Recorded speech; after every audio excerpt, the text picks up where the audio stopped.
Consumables. Ipinakita ang mga herbal plants at nakangiti siyang binanggit ang katagang tonics.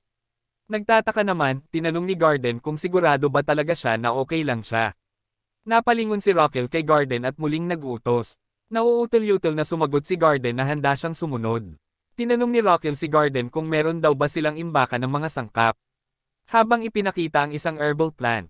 At humiling siya na mas malakas na sangkap. Napatanong si Garden kung anong ibig sabihin nito na mas malakas na sangkap. At binanggit ni Rockell na nakakalasong sangkap. Balisa namang sinabi ni Garden na meron naman pero. Hindi pa tapos magsalita si Garden ay napasingit na si Rockell sa galak na meron pala. Kaya't nagtanong na ito kung meron daw bang wolfsbane root. Ipinakita ang saya sa mukha ni Rockell habang nakaturo sa halamang ugat na nais niyang ipakuha. Sumagot naman si Garden na mayroon, ngunit wala dito, itinago daw nila ang ganong klaseng mga halaman dahil ito ay tirahan ng Crown Prince. Nagalak naman sa tuwa si Rockell at napapalakpak pa at pinakuha ang nasabing ugat kay Garden.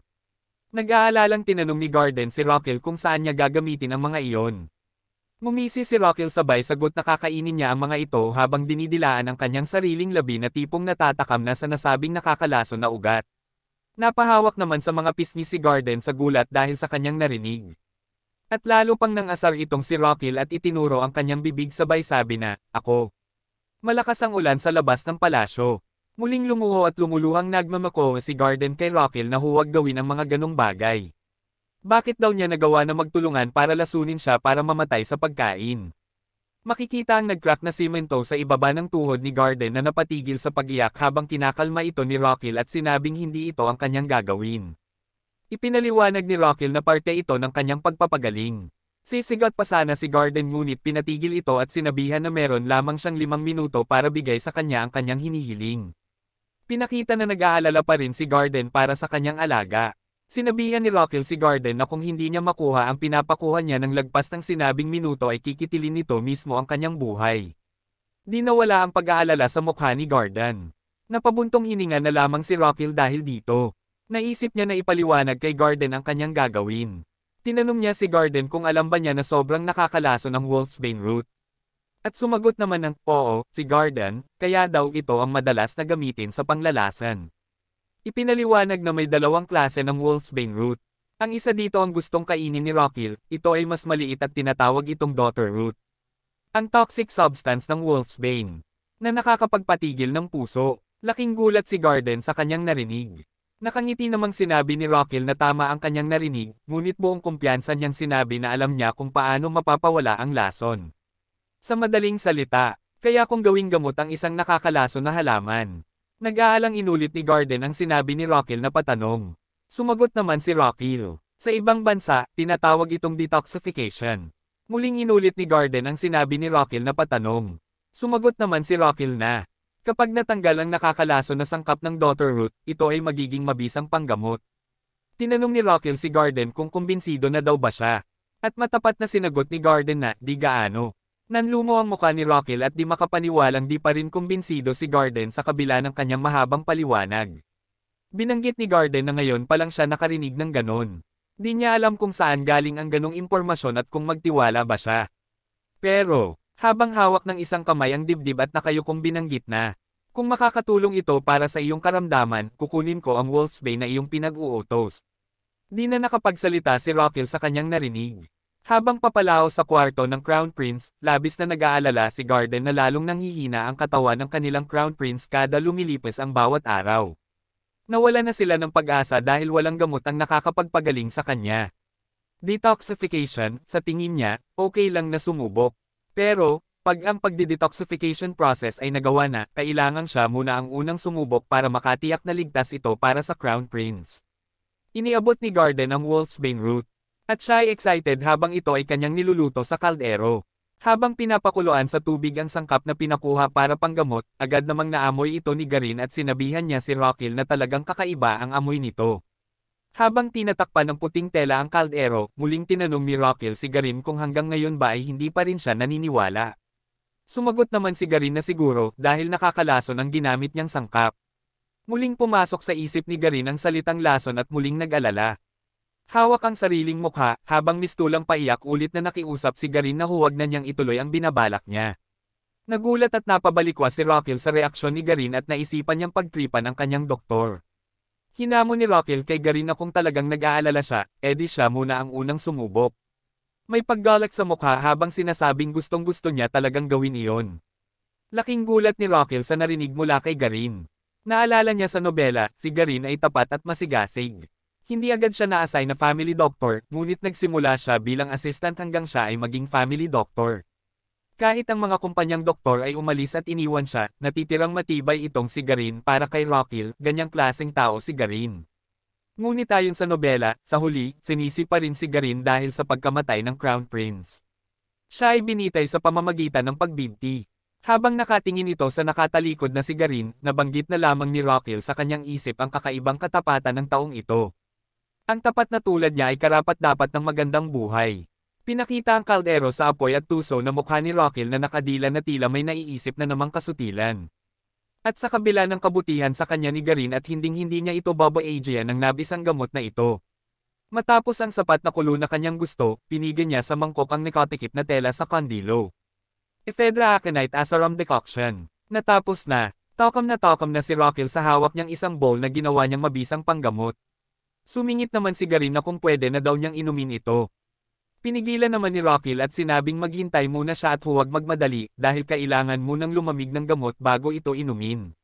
Nagtatakang napatanong si Garin kung bakit kailangan pa itong palamigan. Muling nagtanong si Garin at nagduda sa prinsipe, paano mo nalalaman ang mga bagay na ito? Gulat at pawisan si Rockil sa tanong ni Garin. Ang pagiging loyal ni Garin ay nakadepende kay Rockil. Uutil-yutil pa na di alam ni Rockil kung ano ang isasagot kay Garin.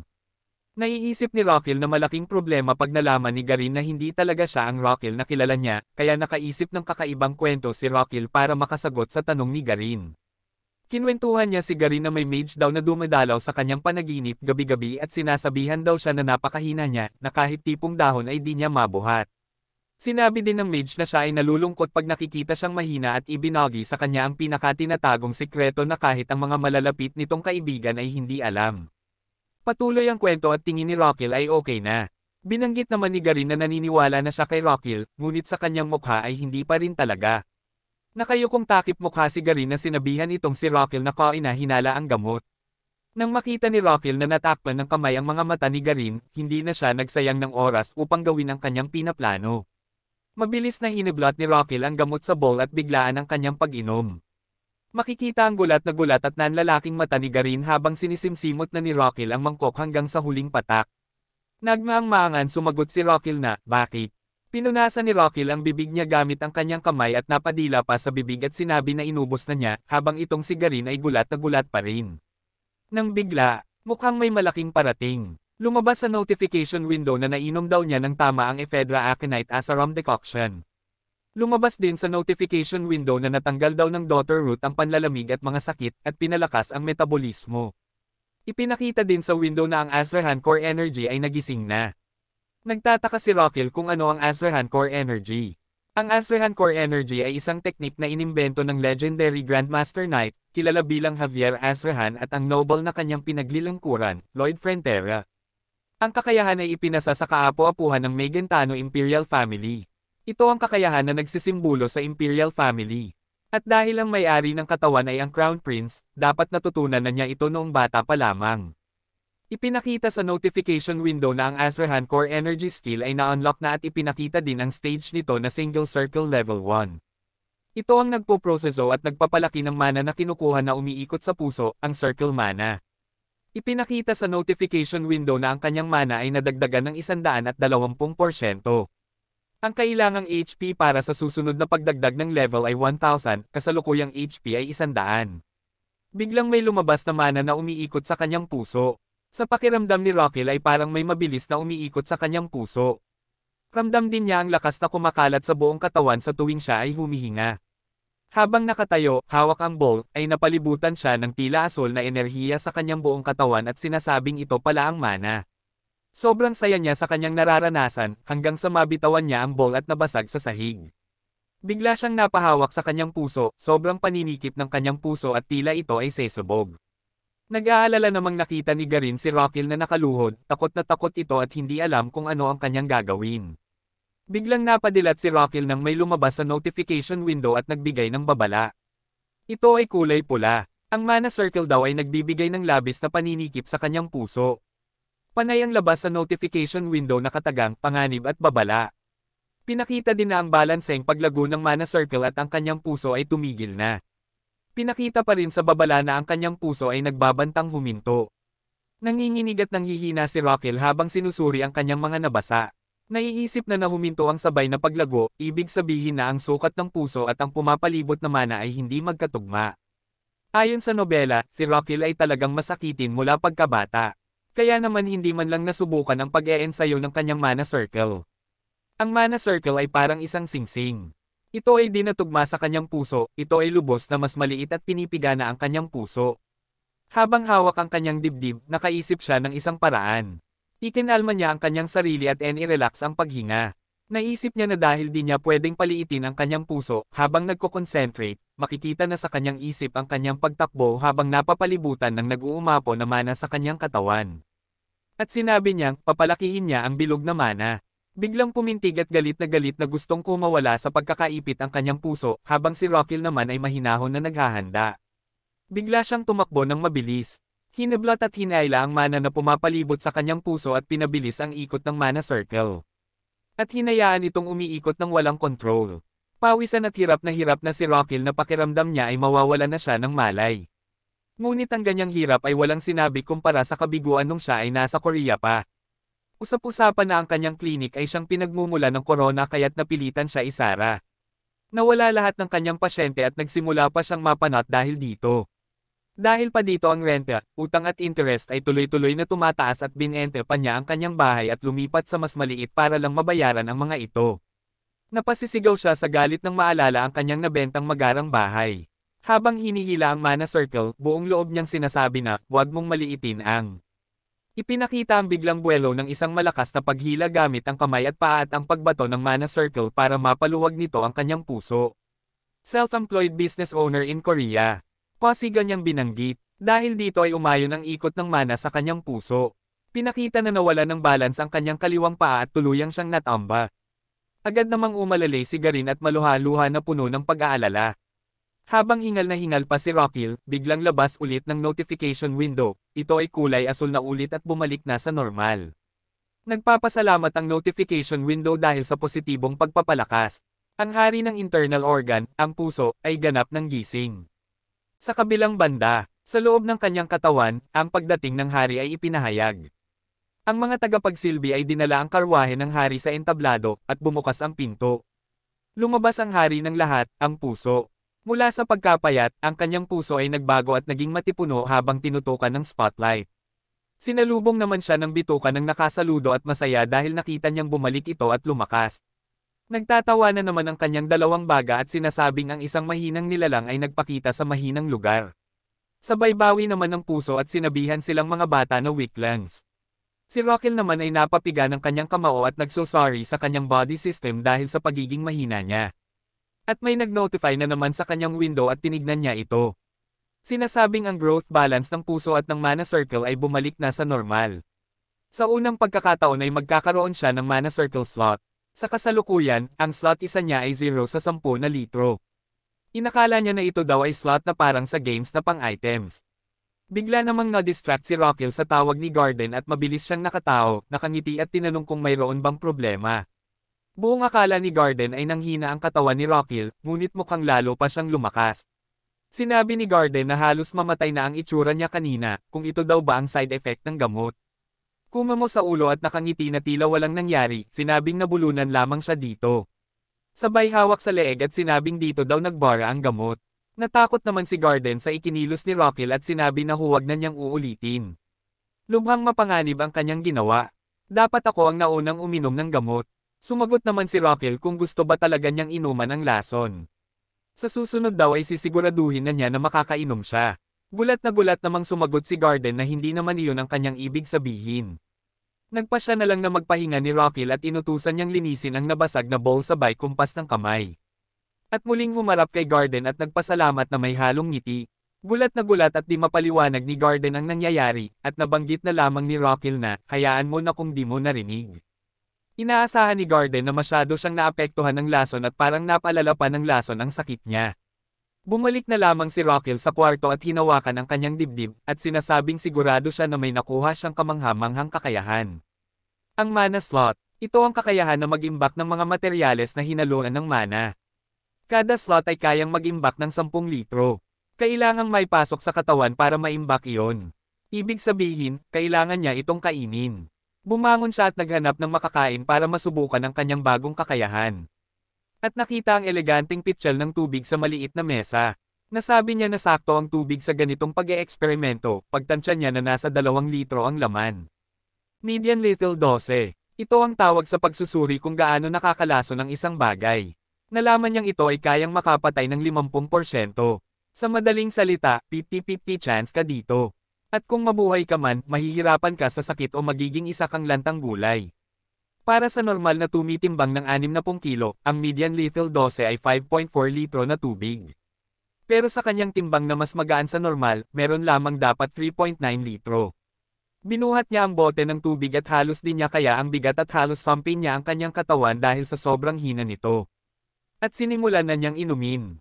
Ang mana circle ay gumana, at iniisip niyang imbaking ang tubig na iniinom niya. Maya-maya ay may napansin siyang pagbabago. Muling lumabas ang notification window na nagsasabing slot 1 ay 1 litro sa 10 litro. Masaya siyang natuklasang gumana ang kanyang eksperimento. Tiningnan niya ang pitchel ng tubig na kanyang ininom at sinabing hindi na puno ang kanyang tiyan. Kaya't nagpa siya pa na dagdagan pa ng konti ang kanyang ininom. Maya-maya, 4 na pitchel na tubig ang kanyang naubos. 10 litro ng tubig ang kanyang nainom ngunit parang wala lang sa kanya. Ipinakita sa Windows na ang slot 1 niya ay 10 litro sa 10 litro, ibig sabihin na ito ay puno na. Nag-decide siya na i-discharge ang 100 ml sa kanyang slot kaya't ang naging 9.9 litro sa 10 litro ang kanyang slot. Sobrang gaan naman sa pakiramdam ang kanyang ginawa. Pakiramdam niya ay para siyang taong kamal, kaya niyang mag-imbak ng tubig hanggang kaya niya. Ngayon, nakakuha na siya ng ideya kung paano gumagana ang slot niya. Naisip niyang subukan ito sa tonic soup pero di niya alam kung anong gagawin niya sa tubig. Agad siyang mamamatay kung susubukan niyang ilabas ang natitirang 9.9 litro ng tubig sa kanyang katawan ng biglaan. Tinitingnan niya ang mga bote ng tubig habang iniisip kung ano ang gagawin niya hanggang sa nakakuha siya ng ideya at tinitigan ang bote sa maliit na mesa. Ang Asrehan Core Technique. Ito ay may kakayahan na pagkuha, pagpapalakas, at palabasin ang mana.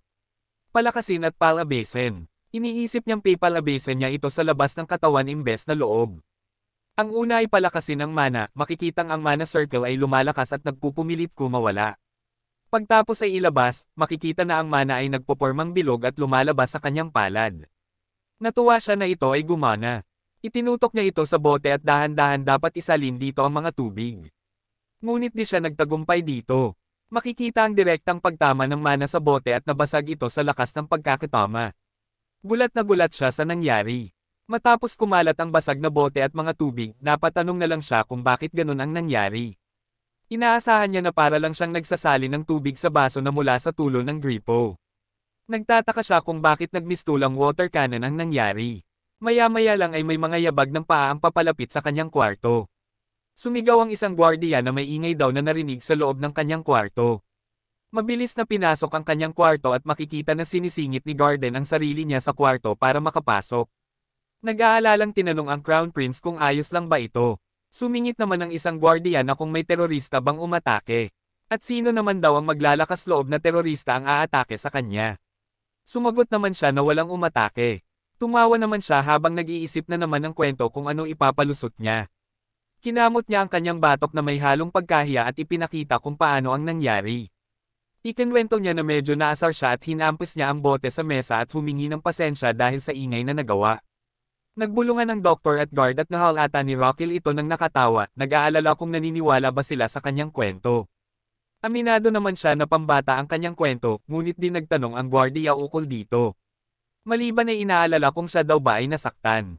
Di siya makapaniwalang naniniwala ang mga ito sa kanyang istoryang pambata. Sumagot na lamang si Rockil na konting gasgas lamang sa paa. Habang nililinis ng ibang gwardiya ang kwarto, sinabihan ng isang gwardiya si Garden na kung samahan na ang prinsipe sa room 2. Sumang-ayon naman si Garden at sinabi na gagamutin muna ang paa ng prinsipe. Iniisip ni Rockil na kahina-hinala ang kanyang dahilan pero naniwala naman sila. Iniisip din niya na baka dahil siya ay Crown Prince kaya sila ay naniwala na lang. Matapos magamot ni Garden ang paa ni Rockhill, binuhat siya nito sa likod papunta sa kabilang kwarto at inihiga siya sa kama at hiniling na magpahinga. Nakatawang iniisip ni Rockhill na ito ba ang benepisyo ng pagiging prinsipe. Sinabihan din niya si Garden na magpahinga na rin ito. Nang mag-isa na ito sa kwarto, inalala niya ang mga nangyari. Mula sa mana circle sa kanyang puso ay Dom Aloy sa kanyang balikat at braso, pinapalakas at ilalabas. At ang resulta ay makakas na pagputok. Ito ay napakalakas na enerhiya. Iniisip niya na kailangan na niyang matulog at baka makagawa na naman siya ng kapalpakan. Kailangan niyang mag-ingat sa susunod na pagsusubok. Walang nakakaalam kung ano ang plano niya. Sa kabilang banda, habang bumubuhos ang malakas na ulan at kidlat, maririnig ang pag-uusap sa loob ng kaharian. Ang Emperor, Astelian Tertoroso Megantano, sinasabi na kamakailan lang ay nagiging kakaiba ang kinikilos ng prinsipe na si Rockhill. At binanggit pa dito ng tao na nakaluhod na sinasaktan ng prinsipe ang sarili gamit ang mga karayom. Dinagdag pa nito na uminom pa siya ng lason kani-kanina lang. Galit na galit ang hari sa narinig at nanginginig na binanggit ang pangalan ng prinsipe. Rockhill, anong ginagawa mo?